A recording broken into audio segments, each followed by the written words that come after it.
নমস্কাৰ জনাইছো সকলোকে মোৰ ইউটিউব চেনেল দীপাংকৰ শইকীয়া যিসকলে প্ৰথম মোৰ ইউটিউব চেনেলটো চাইছে তেওঁলোকে লাইক কমেন্ট আৰু সাবস্ক্ৰাইব কৰি দিব আৰু বিশেষকৈ আজি আমি কথা পাতিব বিচাৰিছো এক্সেস বাৰ্ছৰ ওপৰত মোৰ লগত আছে এক্সেস বাৰ্ছৰ এজন প্ৰেক্টিশনাৰ তেওঁ নিজে পৰিচয় দিব হয় নমস্কাৰ মোৰ নাম ৰিতুল নিশান বুলি আছে আৰু মোৰ ইউটিউব চেনেলটো ডিভাইন কানেক্ট আছাম হয় আৰু আপোনালোকে চাব হয় এখিনতে এটা কথা কৈ দিও যে আমি আজি এক্সেস বাৰ্ছৰ সম্পৰ্কে কথা পাতিম এক্সেস বাৰ হয় কি এক্সেস বাৰ কোৰ পৰা উৎপত্তি হৈছে এক্সেস বাৰ বেনিফিট খিনি কথা আমি আলোচনা কৰিম প্ৰথমতে তোমাক সুধিব বিচাৰিছো তুমি এক্সেস বাৰ্ছলৈ আহিলা কেনেকে মই এক্সেস বাৰ্ছলৈ অহাৰ বেলেগ এটা মানে কাৰণ হয় মানে আৰু মই দেখি আছিলো 2000 কৰোনা সময়ৰ পৰা মই দেখি আছিলো দে ভিডিঅ' চাই আছিলো আমাৰ মেন্টৰ মই কৈ দিছো তনুজা চেতিয়া বাইদেউৰ পৰা দেখি আছিলো খুব ভাল মই চাই আছিলো মানে কি হয় আসলে সবতে সাৰ্চ কৰি চালো সবতে বিচাৰিলো খুব তাৰপিছত মই এক্সেস বাৰ্ছ পালো তাৰপিছত স্বপ্নমে শিকিলে আৰু তাইৰ পৰা মই শিকিলো তাইক কলো যে তুমি শিকা ফাৰ্ষ্ট তুমি শিকিলো তাৰপিছত মই তোমাৰ পৰা লাগিলে শিকিলো তাৰপিছত তাইৰ পৰা শিকিলো মই শিকাৰ পিছত এতিয়া আৰু প্ৰেক্টিশনাৰ এডোখৰ এটা কমন প্ৰশ্ন হৈছে দৰ্শকৰ এটা কমন প্ৰশ্ন হৈছে এক্সেস বাৰ হয় কি এক্সেস বাৰ্ছ মানে হল এটা থেৰাপি বা সেশন বা যোনে যেনেকে কয় আৰু এক্সেস বাৰ কিছুমানে থেৰাপি বুলি কয় কিছুমানে সেশন দিয়া বুলি কয় সবৰে বেলেগ বেলেগ ধৰণত কয় আৰু এক্সেস বাৰ মোৰ মতে মেজিক এণ্ড মিৰাকল কৰি দিয়ে এক্সেস বাৰে লাইফত মই বহুত বেছিও নকওঁ চাওক ই যেনেকে প্ৰতিটো ভিডিঅ'ত কৈ থাকে যে এক্সেস বাৰ প্লাছ যদি বহুত বেছি বেমাৰ হৈ আছে এক্সেস বাৰ প্লাছ আমি ডক্টৰৰ পৰামৰ্শ ল'বই লাগিব সেইটোৱে মই এক্সেস বাৰটো কিন্তু মই মেজিক এণ্ড মিৰাকল বুলি কওঁ এক্সেস বাৰ্ছে আমাৰ লাইফত বহুত আগুৱাই লৈ গৈছে ভাবিব নোৱাৰা আগুৱাই লৈ গুচি গ'ল আৰু নিজেই প্ৰমাণ হয় আৰু আপোনালোকে আমাৰ ভিডিঅ' চাই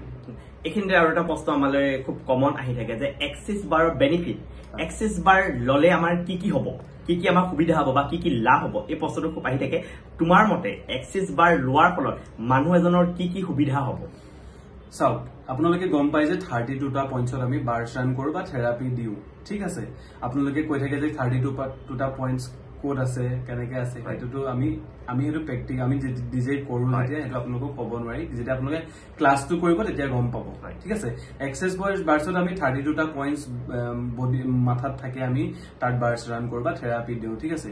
আপোনালোকৰ যি কোনো এনিথিং প্ৰব্লেম আপোনালোকৰ ভাল এনজাইটি ডিপ্ৰেছন লাভ ৰিলেশ্যন আপোনালোকৰ বহুত দিনে বেমাৰ হৈ আছে বা আপোনালোকে বহুত দিনৰ পৰা বিষত ভুগি আছে বহু কিছুমান পাৰ্চনেল প্ৰব্লেম থাকে মানুহৰ সকলো প্ৰব্লেম 108টা পৰা ধৰি 120টা প্ৰব্লেমলৈকে এক্সেস বাৰে ঠিক কৰিব পাৰে আৰু 32টা পইণ্টছত আমি যেতিয়া বাৰ্ছ ৰান কৰো তেতিয়া আমাৰ গোটেইখিনি প্ৰব্লেমছ নাইকিয়া হয় আৰু সঁচাই মই এক্সেস বাৰৰ মেজিক এণ্ড মিৰাকল বুলি মই বাৰ কম আৰু 100 বাৰ কম 200 বাৰ কম নাই কিয়নো এক্সেস বাৰে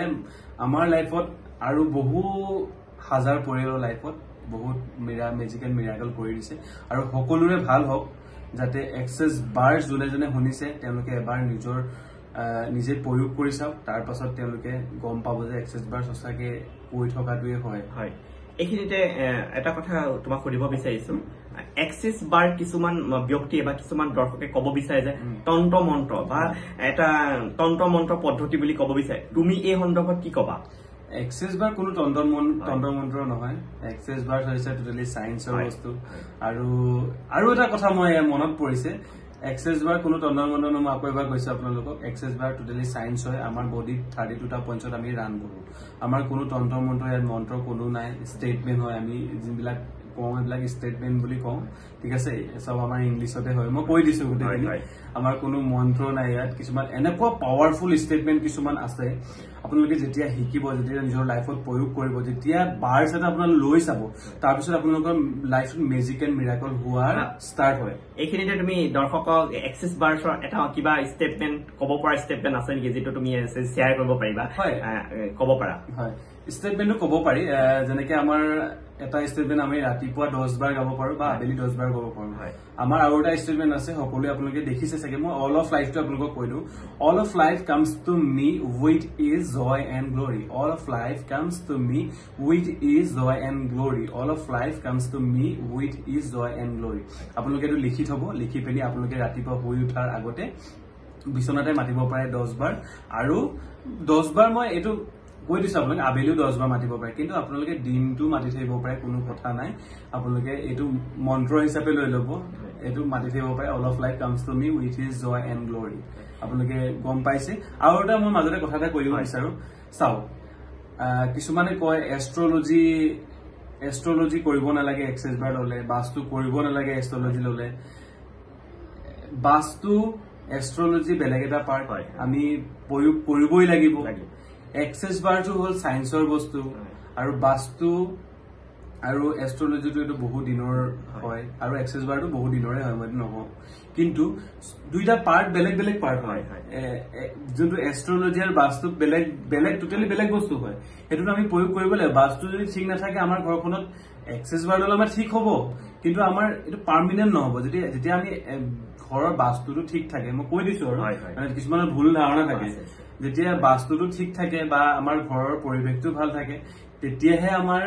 বাৰ্ছ লোৱাৰ পিছত আমাৰ কাম কৰিব নকৰা নহয় বাৰ্ছে কাম কৰি দিব কিন্তু যেতিয়া আমি ঘৰ এখন যেতিয়া হেৰি কৰিব ভাল কৰিবলগীয়া হয় বাস্তুটো আমাৰ চোৱা খুব প্ৰয়োজন হয় আমি অভাৰঅল যেতিয়া বস্তুটো বাস্তু মিলাই বা এক্সেছ বাৰ লৈ পিনি এক্সেছ বাৰ শিকি পিনি যেতিয়া আমি ষ্টেণ্ডাৰ্ডত প্ৰয়োগ কৰিম খুব ভাল ৰিজাল্ট পায় মানে 200% ৰিজাল্ট পায় মই ক'লো আৰু এইখিনিতে আৰু এটা কথা মই সুধিব বিচাৰিছো তুমি যিহেতু এজন প্ৰেক্টিচনাৰ হয় এক্সেছ বাৰ্ছৰ তুমি কেনেকুৱা ধৰণৰ ক্লায়েণ্ট পাইছা কেনেকুৱা ধৰণৰ ক্লায়েণ্ট তোমাৰ হাতত ভাল হৈছে তুমি ক'ব পাৰা মই বহু ক্লায়েণ্টক দিছো কেঞ্চাৰ পেচেণ্টলৈকে দিছো মই আৰু এনেকে এপিলেপসি থাকে মাইগ্ৰেন বেমাৰ তেওঁলোককো দিছো খুব ভাল ৰিজাল্ট আহিছে আৰু 2-3টা মানে সেশন দিয়াৰ পিছত তেওঁলোকৰ ৰিজাল্ট ভাল আহিছে আৰু বহুতৰ বিষ আছিলে বিষৰো দিছিলো মই বহুত ভাল আহিছে আৰু মই ৰিসেন্টলি কেঞ্চাৰ পেচেণ্ট এজনক দিছিলো তেওঁ কেঞ্চাৰ হৈছিলে মানে হৈছিলে খুব অলমোষ্ট ৰিকভাৰী হ'ল কিন্তু তেওঁ বিষ এটা হৈ থাকে আছিলে বুলি কৈছিলে তেওঁক ৰিসেন্টলি মই দিলো বাৰ্ছ দিলো তাৰপিছত তেওঁ মোক প্ৰথম দিনা লৈ গৈ পিনি মোক ছেকেণ্ড দিনা ফোন কৰিছে তেওঁ মানে দাদাকজনে ফোন কৰিছে মামাইকক লৈ আহিছে মামাইজনক তাৰপিছত মোক ফোন কৰিছে ৰিতুল তেওঁৰ গাটো খুব ভাল হৈছে বিষবিলাক নাইকিয়া হৈ গ'ল এতিয়া যোনটো বিষাই আছিলে তেতিয়াহ'লে চোৱা এক্সেছ বাৰে কেনেকুৱা মেজিক মিৰাকল কৰিব মই মানে আচৰিত হৈ গৈছো মানে যে কালি ইমান দিনৰ বিষটো তেওঁৰ ঠিক হৈ গৈছে এটা কথা সুধিব বিচাৰিছো যেতিয়া ক্লায়েণ্টবোৰে ধুনীয়া ধুনীয়া কমেণ্ট দিয়ে তেতিয়া তোমাৰ মনত কেনেকুৱা লাগে তেতিয়া মনতো খুব ভাল লাগিব ন নিশ্চয় তোমাৰো ভাল লাগিব মোৰো ভাল লাগিব কেলে কৈছো যদি আমি ক্ৰিষ্টেলৰ কথাই কৈছো মই মানে এক্সাম্পল দিছো ক্ৰিষ্টেল এডাল যেতিয়া দিওঁ যদি তোমাক যদি ফোন কৰে বোলে ক্ৰিষ্টেল পাল লৈ পিনি মোৰ মানি ফ্ল' হৈছে বা যেতিয়া আমি এক্সেছ বাৰ আমি কোনোবা এজনক দিওঁ কোনোবা মানিৰ কাৰণে আহে মানি পইণ্টত দিওঁ মানি পইণ্ট এটাও আছে মানি পইণ্টত যেতিয়া দিওঁ তেতিয়া তেওঁ কয় ন মানি ফ্ল' হোৱা মানি আনএক্সপেক্টেড মানি আহিছে তেতিয়া কেনেকুৱা লাগে ভাল লাগিবই ন মনৰ এটা এইটো বহুত এটা ডাঙৰ সুখ পোৱা যায় কাৰণ তুমি ৰাইজৰ কাৰণে কাম কৰিছা এইটো বহুত ডাঙৰ কথা হয় ৰাইজক সহায় কৰিছা যিটো বহুত এটা ডাঙৰ বিষয় বা ডাঙৰ কথা হয় এইখিনিতে আৰু এটা কথা সুধিব বিচাৰো কিছুমান দৰ্শকে আমাক প্ৰশ্ন কৰে যে এক্সিছ বাৰ ক্লাছটোৰ দাম ইমান বেছি কিয় বা সেশনৰ মূল্য ইমান বেছি কিয় এই সন্দৰ্ভত তুমি কি কবা চাওক এইটো ওৱান টাইম ইনভেষ্ট কৰিব লাগে আপোনালোকে আৰু গ্লোবেল প্ৰাইচ হয় এইটো আমি কোনো নিৰ্ধাৰিত প্ৰাইচ নহয় এইটো 24,000 মই কৈ দিছো 24,000 সকলে জানে যিসকলে চাই থাকে আৰু এইটো গ্লোবেল প্ৰাইচ হয় আপোনালোকে এবাৰে ইনভেষ্ট কৰিব লাগে লাইফ টাইম আপোনালোকে প্ৰেক্টিচনাৰ হিচাপে কাম কৰি থাকিব পাৰিব আৰু প্ৰেক্টিচনাৰ হিচাপে যেতিয়া আপোনালোকে সকলোকে বাৰ্ছ ৰান কৰি থাকিব পাৰিব এনেকুৱা এজন পাৰ্চন নাই যে আপোনালোকে এজনকে দিব পাৰিব বা 10জনকে দিব পাৰে আপোনালোকৰ নিজৰ মৰ্জি প্ৰেক্টিচনাৰ হিচাপে আপোনালোকে হাজাৰকো দিব পাৰে যিমান দিয়া আনলিমিটেড আপোনালোকে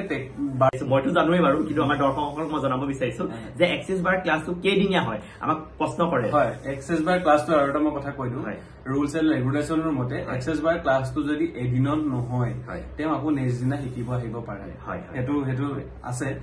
তেওঁ যদি নোৱাৰে বোলে তেওঁক যদি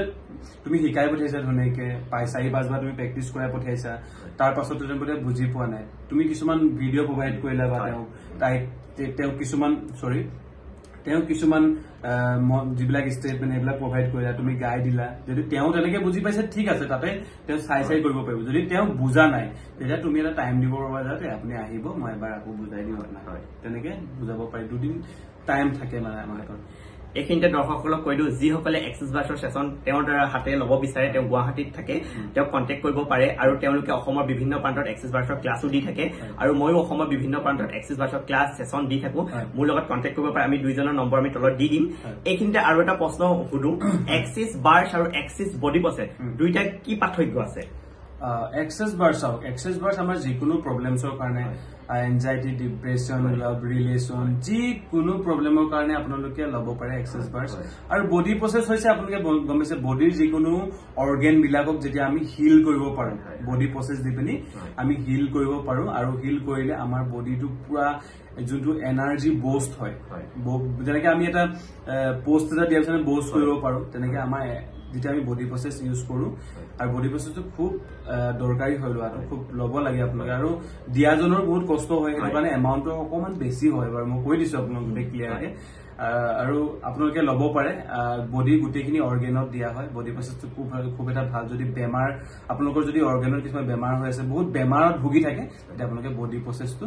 প্লাছ এক্সেছ বাৰ ইউজ কৰিব পাৰে গতিকে আপোনালোকৰ জীৱনটো পৰিৱৰ্তন কৰিবলৈ এক্সিছ বাৰ বা এক্সিছ বডি প্ৰচেছ বা এক্সিছ বাৰ্ছৰ ক্লাছটো শিকি লোৱাটো খুবেই বেছি প্ৰয়োজন আৰু মই বিভিন্ন প্ৰান্তত এক্সিছ বাৰ্ছৰ ক্লাছ দি থাকো যদি মোৰ হাতেৰে এক্সিছ বাৰ্ছৰ ক্লাছ মোৰ লগত কৰিব বিচাৰে তেওঁলোকে যোগাযোগ কৰিব পাৰে আৰু সেশনৰ কাৰণে তেওঁলোকৰ যোগাযোগ কৰিব পাৰে তোমাক ধন্যবাদ জনাইছো মোৰ ইউটিউব চেনেলটোলৈ অহাৰ বাবে মোৰ ষ্টুডিঅ'লৈ অহাৰ বাবে আৰু এইডোখৰতে তুমি মোৰ দৰ্শকক কি ক'বা হয় তাৰ ইউটিউব চেনেলটো আপোনালোকে সাবস্ক্ৰাইব কৰি দিব ফলো কৰি দিব যি আছে কৰি দিব কমেন্ট কৰি দিব আৰু যদি আমাৰ মোৰ হাতৰ পৰা যদি আপোনালোকে বাৰ্ছ ল'ব বিচাৰে ল'ব পাৰিব আৰু তুমি নিমন্ত্ৰণ জনোৱাৰ কাৰণে আমন্ত্ৰণ জনোৱাৰ কাৰণে ধন্যবাদ জনাইছো তোমাক বহুত বেছি ধন্যবাদ জনাইছো আৰু এইখিনিতে মই দৰ্শকসকলক পুনৰ কওঁ যে মোৰ ইউটিউব চেনেলটো দীপাংকৰ শইকীয়া ইউটিউব চেনেলটো লাইক কমেন্ট সাবস্ক্ৰাইব কৰিব আৰু আগুৱাই যোৱাত সহায় কৰিব বুলি আশা কৰিলো ইয়াকে কৈ আজিলৈ ধন্যবাদ